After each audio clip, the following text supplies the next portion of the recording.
जितने लेयर्स पे गड़बड़ियां हुई हैं और जितने सबूत हैं वो पर्याप्त हैं कि बीपीएससी जैसा एक सम्मानित परीक्षा उसको उसके साथ छलावा हुआ है, उसमें गड़बड़ियां हैं और सरकार को उसको रद्द करना चाहिए। जिनके ऊपर घोटाले का जांच चल रहा हो, जिनकी नियुक्ति प्रक्रिया गलत हो, वैसे व्यक्ति किसी भी परीक्षा के आयोजन को साफ सुथरे तरीके से कराएंगे, इस पर डाउट। एशिया का सबसे बड़ा परीक्षा केंद्र लोग कहते हैं, उस परीक्षा केंद्र पर सरकार ने आखिर किस हिसाब से प्राइवेट कोचिंग को अपना टेस्ट कराने का जगह दिया है, परमिशन दिया है। गर्दनी बाग में जाइए, आप बच्चों से मांगिए वो परीक्षा टेस्ट का प्रश्न पत्र और बीपीएससी का प्रश्न पत्र, यहां तक कि कई सारे विकल्प भी सेम टू सेम। नमस्कार, आप हैं न्यूज़ फॉर नेशन पर, मैं आपके साथ अभिजीत सिंह। 17वीं बीपीएससी को लेकर जिस तरह से लगातार अभ्यर्थी हैं अभी तक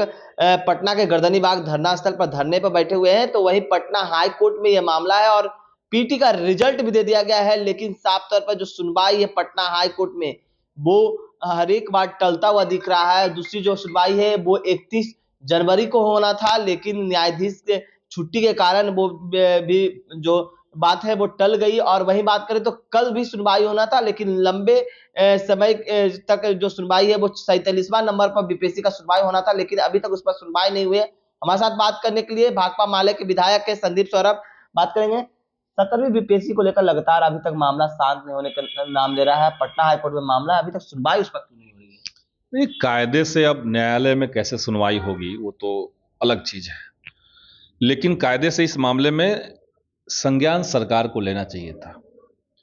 जितने लेयर्स पे गड़बड़ियां हुई हैं और जितने सबूत हैं वो पर्याप्त हैं कि बीपीएससी जैसा एक सम्मानित परीक्षा उसको उसके साथ छलावा हुआ है, उसमें गड़बड़ियां हैं और सरकार को उसको रद्द करना चाहिए था। आप हाई कोर्ट की बात कर रहे हैं, हम सुप्रीम कोर्ट में देखिए एक पीआईएल स्वीकार हुआ है। सुप्रीम कोर्ट में एक पीआईएल स्वीकार हुआ है और उसे लेकर के बिहार सरकार को एक नोटिस भी मिला है, और वो है बीपीएससी के चेयरमैन की नियुक्ति। 15 मार्च को इनकी नियुक्ति हुई और जो पहले के पद पर ये थे वहां से 16 मार्च को ये वीआरएस लेते हैं। तो आप पहले नियुक्त हो गए और बाद में आपने पुराने पद से वीआरएस लिया, ये जो कॉन्ट्रडिक्शन है इस पे सुप्रीम कोर्ट ने संज्ञान लिया है। दूसरा मामला है कि बीपीएससी एक स्वायत्त संस्थान है, एक संवैधानिक संस्थान है, और उसके चेयरमैन पर आप जिनकी नियुक्ति करेंगे उनके दामन पे कोई दाग नहीं होना चाहिए। ये एक बना बनाया पैटर्न है, सारी सरकारों ने इसको फॉलो करने की कोशिश की है। लेकिन अभी जो चेयरमैन हैं इनके ऊपर महादलित विकास मिशन, उसके अंदर बड़े घोटाले में जांच चल रहा है, ये एफआईआर में इनका नाम है। तो जिनके ऊपर घोटाले का जांच चल रहा हो, जिनकी नियुक्ति प्रक्रिया गलत हो, वैसे व्यक्ति किसी भी परीक्षा के आयोजन को साफ सुथरे तरीके से कराएंगे, इस पर डाउट है।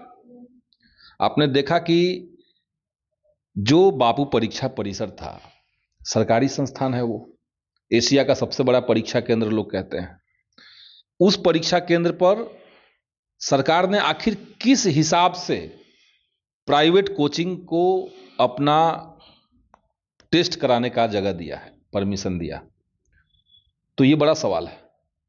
और उसी परीक्षा केंद्र पर गड़बड़ी हुई, उसी परीक्षा केंद्र में जो प्राइवेट कोचिंग सेंटर का परीक्षा टेस्ट सीरीज आयोजित हुआ था, लोग कहते हैं कि उसमें उनका जो टेस्ट है और बीपीएससी की जो परीक्षा है उसमें लगभग 30 सवाल टैली कर रहे हैं।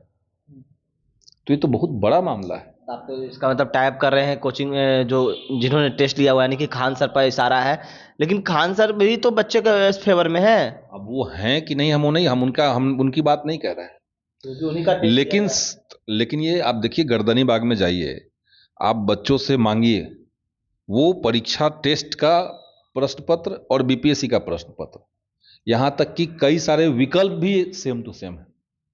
तो ये तो कुछ ना कुछ दिखाता है, यानी कि आयोग का कोचिंग परीक्षा के हाँ बिल्कुल। देखिए, भ्रष्टाचार जो है परीक्षाओं में, उसमें बड़ा रोल कोचिंग माफियाओं का होता है, बड़ा रोल होता है हर जगह। हमारे कोचिंग से ज्यादा बच्चे कैसे जाएंगे, कैसे हमारा नाम होगा, ये सब होता है। दूसरा कि परीक्षा का जो परिणाम आया उसमें भी बड़े पैमाने पर गड़बड़ी है। जैसे अभी तक बीपीएससी ने यह स्पष्ट किया ही नहीं कि आखिर दो परीक्षाओं के अलग अलग आयोजन में दो अलग अलग प्रश्न पत्र का ऑब्जेक्टिव सवाल है, आपने रिजल्ट कैसे बनाया। इन्होंने कहा कि हम जनरलाइजेशन नहीं करेंगे, स्केलिंग करेंगे, नॉर्मलाइजेशन। हाँ, नॉर्मलाइजेशन नहीं करेंगे। तो स्केलिंग क्या होता है? स्केलिंग तो पहली बार हम सुन रहे हैं। तो स्केलिंग का आपका मेथड क्या था? पहली जो परीक्षा हुई उसमें 6% बच्चे उत्तीर्ण हुए। जो 13 दिसंबर को परीक्षा हुई उसमें 6% बच्चे उत्तीर्ण हुए। जो जनवरी में परीक्षा हुई उसमें 20% बच्चे उत्तीर्ण हो गए।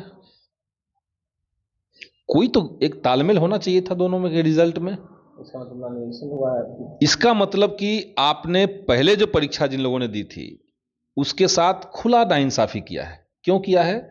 क्योंकि पहली परीक्षा से आपका प्रश्न पत्र का पैटर्न और स्टैंडर्ड क्या होगा ये सब क्लियर हो गया।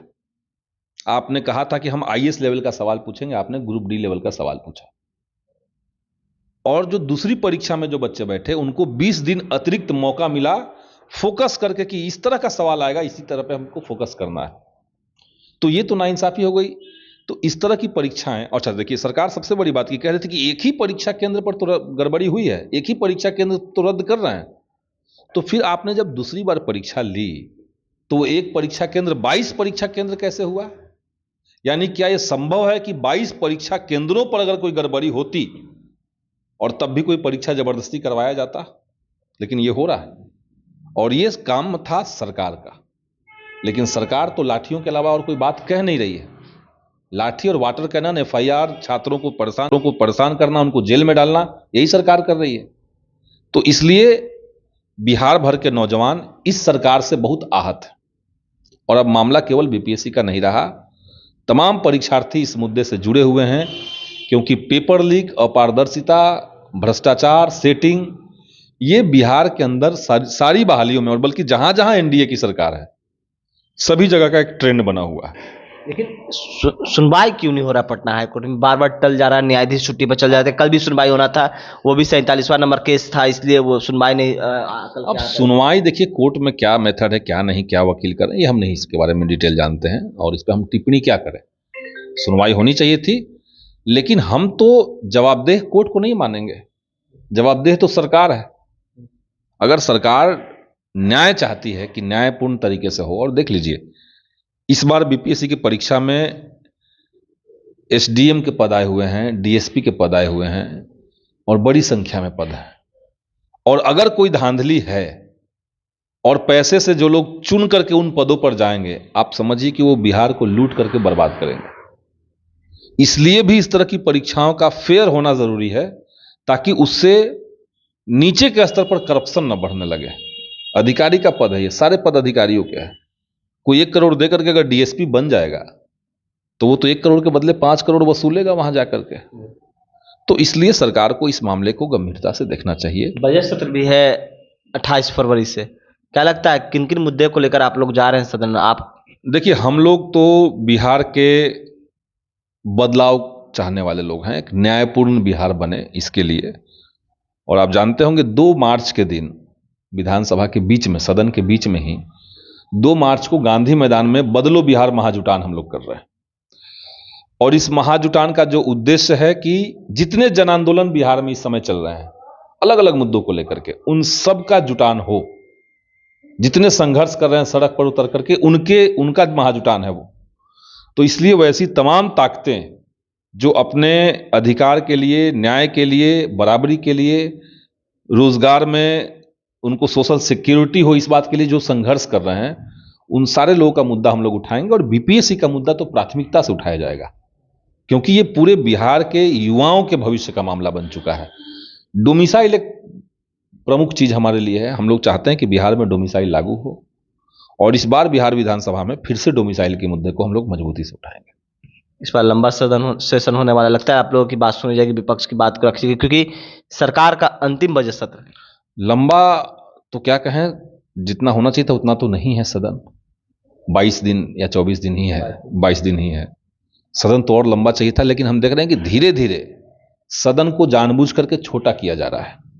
आप देखते रहे होंगे कि जब बजट सत्र के बाद जो सत्र चलता है, मॉनसून, या जो विंटर सेशन चलता है, इन तमाम सेशंस में सरकार ने दिनों को लगातार कम कर दिया। 10 दिन का चलता था, फिर धीरे धीरे 7 दिन का हुआ, अब 4 दिन का हो गया है। तो सदन को छोटा इसलिए सरकार करती है ताकि जनता के सवाल ज़्यादा ना उठे, सरकार को जवाब ज़्यादा ना देना पड़े। मीडिया मैनेज है, मुख्यमंत्री लापता है, जो है वैसे समझिए, अपना खुद से जानिए, मुख्यमंत्री को कोई मतलब नहीं है। तो आप साफ तौर पर सुन रहे थे भाकपा माले के विधायक संदीप सौरभ को। उनका साफ तौर पर कहना है कि इस बार जो बजट सत्र होने वाला है वो डोमिसाइल की मांग हो या बीपीएससी के मुद्दे को लेकर हम लोग सदन में बातों को उठाएंगे। न्यूज़ के साथ